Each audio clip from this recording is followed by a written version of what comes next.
कि ma'am unity visa 2026 का form कैसे फिल होगा? क्योंकि हमें तो फॉर्म फिल करना नहीं आता और ना हमारे पास लैपटॉप है, तो हम क्या मोबाइल फॉर्म फिल कर सकते हैं या नहीं कर सकते? उससे भी इम्पोर्टेंट चीज़ हम एक एजेंट के पास गए थे, वो बोल रहा था कि आपको फॉर्म फिल करवाना है तो इतने रुपए लगेंगे और मैं आपका फॉर्म फिल कर दूँगा और आपको डेफ़िनिटली वीज़ा भी मिल जाएगा। तो ये एजेंट हमें कोई फेक न्यूज़ तो नहीं दे रहा है, तो इस वीडियो में क्लियर करने वाले हैं और साथ-साथ बताने वाले हैं कैसे आप 5 मिनट के अंदर फॉर्म फिल कर सकते हो विदाउट किसी एजेंट के हेल्प से और साथ ही साथ आप चाहे मोबाइल से करो, चाहे लैपटॉप से करो, आप किसी भी चीज़ से अपना फॉर्म फिल कर सकते हो। वो भी एकदम सिंपल लैंग्वेज बताने वाले हैं और बहुत सारे डाउट्स हैं जो हर इस वीडियो में हर एक क्वेश्चन का आंसर भी देने वाले हैं।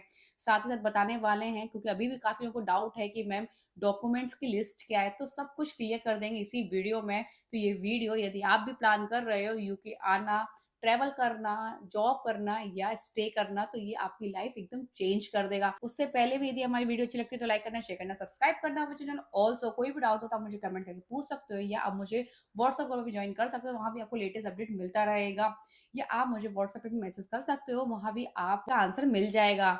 चलिए स्टार्ट करते हैं। यदि आप ये वीडियो पहली बार देख रहे हो तो उनको बता देते हैं कि यूनिटी वीज़ा होता क्या है। यूनिटी वीज़ा एक ऐसा वीज़ा होता है जिसमें आपको यूके गवर्नमेंट पूरे 2 साल के लिए रहने के लिए परमिशन देती है, वो भी लीगली। चाहे आपको वर्क करना है, स्टे करना है या ट्रैवल करना है। ना आपको कोई इंग्लिश टेस्ट की नीड है, ना कोई स्पॉन्सर लेटर की नीड है। सिर्फ आपको एप्लीकेशन फॉर्म फिल करना है और सिलेक्ट होना है। यदि आपकी एज 18 से 30 के बीच में हो तो आप डेफ़िनिटली अप्लाई कर सकते हो, बट कॉम्पिटिशन बहुत ज़्यादा हाई होता है और सीट बहुत ज़्यादा लिमिटेड होती हैं। कि प्रोसेस सेम होती है, इसलिए मैं आपको यही गाइड करूँगी सबसे पहले अपने डॉक्यूमेंट्स रेडी कर लो और एक प्रोसेस समझ लो कि कैसे एप्लीकेशन फॉर्म फिल करा जाएगा। ना आप किसी एजेंट के पास जाओ, ना आप किसी की हेल्प लो, बट बस आप केयरफुली इस वीडियो को देखो और आप समझो और उसके बाद ये एप्लीकेशन फॉर्म फिल कर सकते हो। यदि आपकी तैयारी पहले सही होगी और आपके डॉक्यूमेंट सही होंगे तो डेफ़िनिटली ये वीज़ा आपको मिलने से कोई नहीं रोक सकता है। हाँ, बट इस वीज़ा की गारंटी नहीं होती है क्योंकि ये लॉटरी बेस होता है, बस इसमें जो सिलेक्शन है वो एकदम फेयर होता है। बस आप एकदम एकदम सिंपल लैंग्वेज में समझ लो। चलिए स्टार्ट करते हैं सबसे पहले कि भई आपको करना क्या है? सबसे पहले पढ़ लेते हैं डॉक्यूमेंट्स क्या-क्या होना चाहिए। तो सबसे पहले आपके पास इंडियन पासपोर्ट होना चाहिए। दूसरी चीज़ ये कि आपके अकाउंट में 3 से 4 लाख रुपए होने चाहिए, वो भी आपके खुद का अकाउंट हो। ना कि आपके फादर का हो, ना आपकी मदर का हो। काफ़ी लोग कमेंट कर रहे थे कि मैम मेरे फादर का अकाउंट नंबर है, वो वैलिड होगा या नहीं होगा? नहीं, अब बिल्कुल भी वैलिड नहीं होगा। जो आपका अकाउंट नंबर है उसी में 3 से 4 लाख रुपए होने ही चाहिए एटलीस्ट वो भी 28 डेज़ के अंदर। दू तीसरी चीज़ ये कि भई आप टीबी टेस्ट का सर्टिफ़िकेट भी होना ही चाहिए। 4th चीज़ ये आपके पास पुलिस वेरिफ़िकेशन सर्टिफ़िकेट्स भी होना चाहिए। 5 चीज़ आपके पास ग्रेजुएशन होनी डिग्री होनी चाहिए। बोला जाए काफ़ी लोग कह रहे थे कि मैम हमें तो एजेंट बता रहा था कि ग्रेजुएट डिग्री की नीड नहीं है, तो मैं आपको क्लियर कर देती हूँ कि आपके पास यदि ग्रेजुएशन डिग्री नहीं है, तो आप एप्लीकेशन फॉर्म फिल कर तो दोगे, मगर बायोमेट्रिक में आप रिजेक्ट हो जाओगे। तो मैं आपसे ये कहूँगी यदि आपके पास बायोमेट्रिक यदि आपके पास डिग्री है, तो ही इस चीज़ को अप्लाई करना। उससे भी इम्पोर्टेंट चीज़ यदि काफ़ी लोग कह रहे थे कि मैम हमारी परसुइंग है, 6 मंथ रह गए हमारी डिग्री को, क्या हम एप्लीकेशन फॉर्म फिल कर सकते हैं? तो मैं आपको बताऊँ कि आप एप्लीकेशन फॉर्म फिल कर दोगे। इन केस आपको सक्सेसफुल का मेल आ जाता है, तो आप नेक्स्ट टाइम जब फॉर्म फिल करोगे ना, तो हो सकता है कि आपको जब चांस नहीं मिले, मैं तो यही कहूँगी जब आप अपना कंप्लीट कर लो डिग्री उसके बाद ही इसके लिए अप्लाई करना। क्यों अपना चांस वेस्ट करना? क्योंकि एक बार आपको जिसको वीज़ा मिल जाता है, उसको दोबारा नहीं मिलता है। तो ये चीज़ बिल्कुल ध्यान रखना। परसुइंग है और यदि परसुइंग भी है, आपको स चांस भी मिल गया, तो आप लास्ट में बायोमेट्रिक के लिए जाओगे, जब आपकी डिग्री कंप्लीट नहीं होगी, तो आपको रिजेक्ट कर देंगे। इससे बेटर तो यही है कि आपकी फीस भी जाएगी, हेल्थ चार्ज की फीस भी जाएगी और आप रिजेक्ट भी हो जाओगे। तो भई आपके चाहे परसुइंग हो तो अप्लाई नहीं करना, 12th क्लियर किया है तो अभी अप्लाई नहीं करना। यदि आपके पास डिग्री है तो आप डेफिनिटली अप्लाई कर देना। उसके बाद आपको चाहिए ईमेल एड्रेस जो आपके पास होगी और आपका कॉन्टैक्ट नंबर, आपका मोबाइल नंबर। इस चीज़ का इसलिए मैं बोल रही हूँ कि भई काफ़ी लोग ने क्या किया था लास्ट ईयर कि उनने 2025 में जब फॉर्म फिल किया था उसमें अपना ईमेल एड्रेस कुछ और डाल दिया था और उनके पास सक्सेसफुल का मेल भी आ गया था, बट लास्ट में वो आईडी उनसे मिस हो गई और वो एप्लीकेशन फॉर्म वीज़ा प्रोसेस का नहीं कर पाए, जबकि उनके पास सक्सेसफुल का मेल भी आ गया। तो इसलिए मैं आपसे यही कह रही हूँ कि जो आपकी ईमेल एड्रेस है वही आपको एप्लीकेशन फॉर्म में काम में आएगी। उसी के बाद जब आप सिलेक्ट हो जाओगे तो वही वीज़ा आईडी आपकी जब आप फॉर्म फिल करोगे जब भी वही आईडी सेम होगी, और मोबाइल नंबर भी जो आप एप्लीकेशन फॉर्म फिल करोगे जब भी आपको मोबाइल नंबर डालोगे वही सेम आप जब वीज़ा की प्रोसेस करोगे तो उसमें भी सेम ही डालोगे। ये चीज़ें छोटी-छोटी चीज़ें हैं जो इसकी वजह से आप लोग रिजेक्ट होने के चांस ज़्यादा हो जाते हैं, क्योंकि काफ़ी लोग लास्ट टाइम बहुत ज़्यादा बैड कमेंट कर रहे थे कि मैम हमसे ये गलती हो गई, हमारा एक डिजिट गलत हो गया मोबाइल नंबर, हमें ये प्रॉब्लम आ गई। ये चीज़ बिल्कुल केयरफुल रहना, जो ईमेल एड्रेस से रजिस्टर करो उसी को ही लास्ट तक यूज़ करना। अब बात कर लेते हैं एप्लीकेशन प्रोसेस की। तो सबसे पहले आपको यूके गवर्नमेंट की ऑफिशियल वेबसाइट में जाना है। लिंक आपको मैं यहाँ शो हो रही होगी या आपको मैं डिस्क्रिप्शन में भी डाल दूँगी, वहाँ से भी आप उधर जाके भी लिंक ओपन कर सकते हो। लिंक ओपन होने के बाद आपको सेलेक्ट करना है यूएलटी वीज़ा 2026 यूके फॉर इंडियंस। जैसे ही आप उसको सिलेक्ट करोगे, अप्लाई करोगे तो आपसे सबसे पहले आपसे पूछा जाएगा कि भई आप किस कंट्री से हो? तो भई आप इंडिया इंडिया से हो तो आप सिलेक्ट करना इंडिया। सेकंड चीज़ आप किस कंट्री से अप्लाई कर रहे हो? सेम आपको इंडिया फिल करना है। Third cheese do you have any passport? तो आप बोल देना येस। तो वो पासपोर्ट भी एटलीस्ट 6 मंथ वैलिड होना चाहिए। इस चीज़ का बिल्कुल ध्यान रखो। काफ़ी लोग कह रहे थे कि मैम हमने ना सिर्फ़ हमारे पास वे जो पासपोर्ट है वो 2 मंथ का ओनली वैलिड है और हमने एप्लीकेशन फॉर्म फिल कर दिया है और हमारे पास सक्सेसफुल का मेल आ गया। तो अब इस कंडीशन में हम क्या करें? यदि हम वीज़ा के लिए अप्लाई करते हैं तो हमें टाइम लग जाएगा इन केस, तो हमारा पासपोर्ट रिजेक्ट भी हो सकता है। तो मैं उनको बोलती हूँ कि भई यदि एटलीस्ट 6 मंथ के लिए वैलिड हो तो बहुत अच्छा है, नहीं है तो अभी टाइम है, आप जाके उसको भी अपडेट करा सकते हो। थर्ड स्टेप पे आपको अपना पर्सनल डिटेल्स देनी है, जिसमें आपका फर्स्ट नेम, लास्ट नेम, फिर आपसे पूछी जाएगी date of birth. Date of birth वही डालना जो आपके पासपोर्ट पे, ना कि आपके डॉक्यूमेंट्स पे हो। क्योंकि जो आपके पासपोर्ट पे चाहे आपकी गलत हो, डॉक्यूमेंट्स पे कुछ भी, उससे कोई मैटर नहीं करता। जो आपके पासपोर्ट पे है वही आप उसको फिल करना। फिर आपसे पूछा जाएगा जेंडर, यदि आप मेल हो तो मेल डाल देना, यदि फीमेल हो तो फीमेल डाल देना। उससे इम्पोर्टेंट चीज़ स्पेलिंग चेक कर लेना, चाहे आपकी नेम की हो, फर्स्ट नेम की हो, लास्ट नेम की हो और आपकी डेट ऑफ बर्थ बिल्कुल मैच कर लेना। फोर्थ स्टेप में आपको डालना होगा आपका करंट एड्रेस। इंडिया में रह रहे हो, जो भी आपका करंट एड्रेस आपको वो फिल करना होगा। फिर उसके बाद आपको अपना ईमेल एड्रेस देना होगा और आपको अपना मोबाइल नंबर। उसके बाद आपको सबमिट कर देना है, क्योंकि एप्लीकेशन फॉर्म में सिर्फ आपके पासपोर्ट की कुछ डिटेल्स मांगी जाएंगी। और सबसे इंपॉर्टेंट चीज कि ये टोटली फ्री होता है, क्योंकि ये लॉटरी बेस्ड वीजा होता है। इसके बाद यदि आप सिलेक्ट हो जाते हो तो उसके बाद आपको वीज़ा की फ़ीस देनी है, उससे पहले आपको कोई भी फ़ीस नहीं देनी चाहिए। आपको कोई एजेंट भी बोले या आपको कोई और भी बोले, एकदम केयरफुल रहना कि भई ये टोटली फ्री ऑफ कॉस्ट होता है एप्लीकेशन फ़ॉर्म, इसका कोई भी चार्ज नहीं देना होता है, सिर्फ़ आपको एप्लीकेशन फ़ॉर्म फिल करना होता है जो कि टोटली फ्री है। यदि आप एजेंट के पास जाओगे तो वो यदि आपसे कहे कि नहीं आपको 1000 रुपीज़ देने हैं, 2000 देने हैं या आपको 500 देने हैं, तो आप ये टोटली फ्री होता है, तो उनकी बातों में मत आना। बस अब आपको एप्लीकेशन फॉर्म फिल कर दिया है, आपने सबमिट कर दिया है, अब आपको वेट करना है, क्योंकि और सबसे इम्पोर्टेंट चीज़ कि इसका रिज़ल्ट आपको किसी की वेबसाइट पे नहीं दिखेगा, ना आपके पास कोई मैसेज आएगा। अब जो आपने मेल आईडी डाला है, उस पे मेल आईडी पे ही आपका सक्सेसफुल का मेल आएगा। यदि आप सिलेक्ट होते हो तो आ जाएगा सक्सेसफुल का और यदि नहीं सिलेक्ट होते हो तो आपके पास आ जाएगा अनसक्सेसफुल का। बट अब इसमें प्रोसेस क्या होती है, कितना टाइम और रुकना पड़ता है। 2025 में जुलाई ने काफ़ी लोगों ने जो अप्लाई किया था, तो काफ़ी लोगों के तो रिज़ल्ट 1 हफ्ते में आ गए थे, बट काफ़ी लोगों के जो रिज़ल्ट हैं वो 2-2 महीने तक नहीं आए थे। तो पैनिक तो बिल्कुल भी मत होना। वेट करना 3 से 4 वीक के अंदर आपका रिज़ल्ट आ जाएगा। इन केस नहीं आता है तो आप थोड़ा और वेट कर सकते हो। काफ़ी लोगों के नहीं आए थे, इसलिए मैं आपको सही गाइड कर रही हूँ। क्योंकि भई आपको मैंने बोल दिया कि नहीं अब 2 से 3 वीक के अंदर आ जाएँगे, आप तो बोलोगे कि मैम आपने तो बोला था कि इसमें रिज़ल्ट आ जाएगा, बट रिज़ल्ट तो अभी तक आया ही नहीं है, क्योंकि यूके गवर्नमेंट के ऑफिशियल वेबसाइट पे भी दिया रहता है कि 2 वीक के अंदर आपका रिज़ल्ट आ जाता है। बट कभियों-बार प्रोसेस थोड़ी-सी टफ हो जाती है, बोला जाए काफ़ी ज़्यादा कैंडिडेट्स होते हैं और इसलिए डरने वाली कोई बात नहीं है, पैनिक मत होना और थोड़ा-सा वेट कर लेना। हाँ, उसके बाद यदि आप सिलेक्ट आपके पास सक्सेसफुल का मेल आ जाता है, तो आपको जब फॉर्म फिल करना है, वो भी 90 डेज़ के अंदर।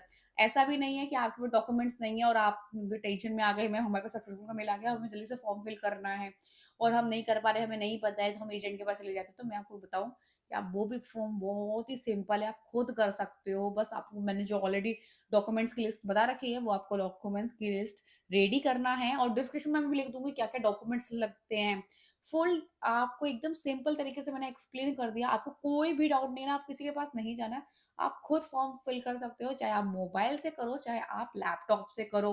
काफ़ी लोगों ने लास्ट टाइम कहा था कि मैम, मैं एक हाउसवाइफ हूँ और मुझे यूके जाना है और मेरे पास लैपटॉप नहीं है, तो मैं क्या करूँ? तो मैंने कहा कोई बात नहीं, आप मोबाइल से भी कर सकते हो, और उन्होंने मोबाइल से एप्लीकेशन फॉर्म फिल सबमिट किया था। तो टेंशन मत लेना, पैनिक मत होना, जो है उससे आपका फॉर्म फिल हो जाएगा। ये तो थी भई एप्लीकेशन प्रोसेस की, एप्लीकेशन फॉर्म कैसे फिल किया जाता है। अब बात कर लेते हैं वीज़ा प्रोसेस की, वो भी सेम है, बट थोड़ी-सी और डॉक आपको आपको इन्फॉर्मेशन देनी होगी। क्योंकि भई जब आप सिलेक्ट हुए थे, सिलेक्ट किए जब जब आपने एप्लीकेशन फॉर्म फिल किया था, तो आपने अपनी बेसिक इन्फॉर्मेशन डाली थी। अब आपको वीज़ा के लिए अप्लाई करना है, तो भई उसके लिए आपको थोड़ी-सी और डिटेल्स देनी होगी।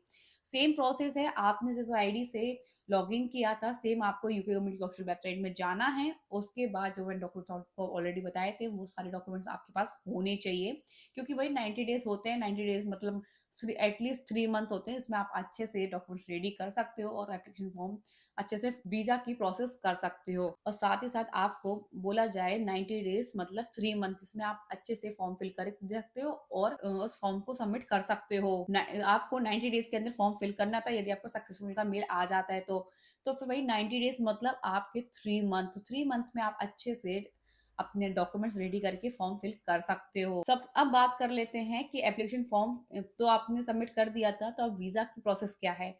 वीज़ा की प्रोसेस के लिए सबसे पहले आपको यूके की ऑफिशियल वेबसाइट में जाना है। यूके ऑफिशियल वेबसाइट में जाने के बाद आपको सेम यूनिटी वीज़ा सिलेक्ट करना है। सिलेक्ट करने के बाद फॉर्म अप्लाई करना है। अप्लाई करने के बाद आपको बेसिक डिटेल्स जो आपको ऑलरेडी बताई थी कि name, surname, date of birth, current address, mobile number, basic चीज़ें जो आपसे पूछी जाती है, बस आपको सारी चीज़ें देनी है। एड्रेस देनी है, डिग्री का पूछे, मतलब बेसिक इन्फॉर्मेशन आपको देनी है। बस वो भरने के बाद आपको यहाँ अब वीज़ा की फीस देनी होगी।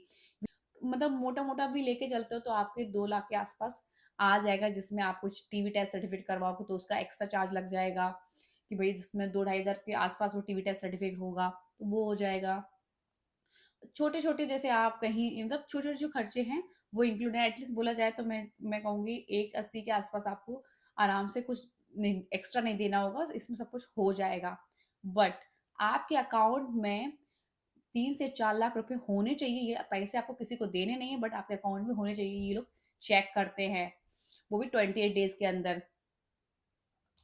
ये सारी चीज़ें आपको बस देनी है। जैसे आपने वीज़ा की फ़ीस भर दी, हेल्थ सब चार्ज पे कर दिया, तो अब आपको फॉर्म सबमिट करना है। सबमिट करने के बाद आपको बायोमेट्रिक के लिए अपॉइंटमेंट बुक करना है, जिसमें आपने जो भी डॉक्यूमेंट्स लिए थे, वो आपको वहाँ लेके जाना है विथ व्हाइट ग्राउंड फ़ोटो के साथ। येस, आपने सही सुना कि भई आपको पासपोर्ट साइज़ का फ़ोटो भी देना होगा, वो भी विथ व्हाइट ग्राउंड फ़ोटो के साथ। और कभी-कभी वो लोग आपसे फ़ोटो माँग लेते हैं, बट कभी-कभी नहीं माँगते। मैं इसलिए यही कहूँगी, सही ज़ोन में लेके चलते हैं अपन सारी चीज़ें, ऐसी कोई भी चीज़ नहीं करते जिसके अपन रिजेक्ट हो जाएँ, अपन लेके चलते हैं वहाँ। और लेने के बाद सबसे इम्पोर्टेंट चीज़, क्या हाथों में मेहंदी नहीं लग रही, तो कई बार भई जब आप तो हाथों में मेहंदी लगी होती है, जैसे फीमेल्स हैं, जब जैसे इन केस उस समय किसी फंक्शन में गए हों या शादी में गए हों, तो हाथों में मेहंदी लगा लेते हैं, तो वही और उनका बायोमेट्रिक अपॉइंटमेंट बुक होता है, तो उस वजह से उसकी हाथों की मेहंदी लगाने से फिंगरप्रिंट नहीं आते हैं, तो उसकी वजह से भी वो बात रिजेक्ट हो जाते हैं। तो इन छोटी-छोटी चीज़ों को बिल्कुल आपको ध्यान रखना है, जिसकी वजह से आप रिजेक्ट ना हो। जिस डेट को आपने अपॉइंटमेंट बुक किया था, वहाँ जाकर आपने अपना फ़ोटो निकलवा लिया, आप अपने फिंगरप्रिंट्स दे दिए, बस फिर आपको वेट करना है। वैसे तो वो ज़्यादा आपसे क्वेश्चन नहीं पूछते हैं, बट उनको जब लगता है, कुछ डाउट लगता है, तो वो आपसे बेसिक क्वेश्चन पूछ लेते हैं। ये सब प्रोसेस होने के बाद 3 से 4 वीक के अंदर आपका वीज़ा आ जाता है। और आजकल तो ई वीज़ा है, जो कि 24 आवर में ही आपको मैसेज आ जाएगा कि आपका वीज़ा कि सक्सेसफुली हो गया है प्रोसेस में। तो भई मैं आपसे यही कहूँगी, कोई गलती मत करना, सारे लिस्ट मैंने आपको बता दी है। वीज़ा क्या-क्या प्रोसेस है वो भी मैंने आपको बता दिया है। सब आपको कुछ नहीं करना है, बस आपको बस अपनी पूरी डॉक्यूमेंट्स की लिस्ट तैयार करना है और पूरे डॉक्यूमेंट के साथ-साथ उसकी ज़ेरॉक्स भी रखनी है।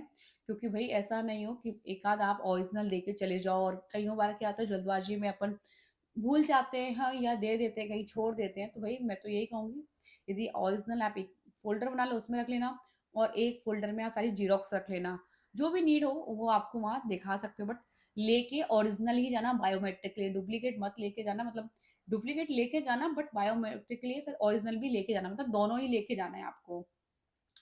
बस आपको ये करना है, उसके बाद आपको अपने टिकट्स बुक करने हैं यूके के लिए। यदि आप किस मतलब किस सिटी में आना चाहते हो, ये लंदन में आना चाहते हो, मैनचेस्टर में आना चाहते हो, कि आप स्कॉटलैंड में आना चाहते हो, क्योंकि यूके में आप चारों कंट्री में ट्रेवल कर सकते हो। इस वीज़ा का यही फ़ायदा है, चाहे स्कॉटलैंड हो, वेल्स हो, नॉर्दर्न आयरलैंड हो या इंग्लैंड हो, इस किसी की भी कंट्री में आप आराम से जा सकते हो और किसी भी प्लेस पे जा सकते हो। और यदि आप लंदन में स्पेशली आओगे तो लंदन थोड़ा-सा ज़्यादा कॉस्टली है, तो भई मैं यही कहूँगी, यदि आप आपको बजट अच्छा खासा सेव कर पाओगे तो कोई प्रॉब्लम नहीं है, यदि नहीं है तो आप लंदन के नियर बाय किसी भी उसमें रह सकते हो और आपको शेयर में रूम मिल जाएगा। बट लंदन में अपॉर्च्युनिटी भी बहुत ज़्यादा होते हैं, बट ऐसा नहीं है, जो नियर बाय जो प्लेसेस हैं उसमें भी आपको अपॉर्च्युनिटी मिल जाएँगी। लंदन से थोड़ी कम मिलेगी तो आपको रेंट भी थोड़ा-सा बच जाएगा। ये बेसिक-बेसिक चीज़ें हैं जो आप लोग मुझसे बहुत ज़्यादा पूछ रहे थे, तो मैंने कहा आज इस वीडियो में उनको एकदम क्लियर कर दूँगी, भई उनको कोई भी परेशानी नहीं आएगी कि ये वीज़ा के लिए क्या करना है, कैसे हम रेंट की तैयारी करें, कहाँ रहें, क्या हम कहाँ जाकर सबसे बेस्ट कंट्री रहेगी। तो भाई यूके के आप किसी भी कंट्री में जा सकते हो, इस वीज़ा को लेकर इतनी टेंशन लेने की बात नहीं, कहीं भी जॉब भी कर सकते हो, ट्रैवल कर सकते हो फुल। और यदि आपके पास यूके वीज़ा है तो आपको ऐसी और भी कंट्री हैं जो वीज़ा फ्री हैं, वो भी वहाँ भी आप जाके वहाँ विज़िट कर सकते हो, आप अच्छे से एक्सप्लोर कर सकते हो। तो बस यूके वीज़ा के बहुत ज़्यादा फ़ायदे भी हैं। हाँ, थोड़ा-सा एक्सपेंसिव है बट कोई नहीं, यदि आप भी जॉब कर जाते करते हो यूके में, पार्ट टाइम करो या फुल टाइम करो, टेम्परेरी या परमानेंट, तो आप अच्छा खासा सेव भी कर सकते हो और अच्छा खासा अर्न करके अच्छे से एक्सप्लोर भी कर सकते हो। आई होप आपको ये वीडियो में सब कुछ क्लियर हो गया हो, और ये वीडियो अच्छी लगी है तो लाइक करना, शेयर करना, सब्सक्राइब करना वो चैनल। ऑल्सो यदि आपको कोई भी प्रॉब्लम है तो आप मुझे व्हाट्सएप पे भी कनेक्ट कर सकते हो, वहाँ भी मैं आपको आंसर दे दूँगी, या आप व्हाट्सएप ग्रुप में जॉइन कर लेना, मैं आपको वहाँ भी लेटेस्ट अपडेट देती रहूँगी।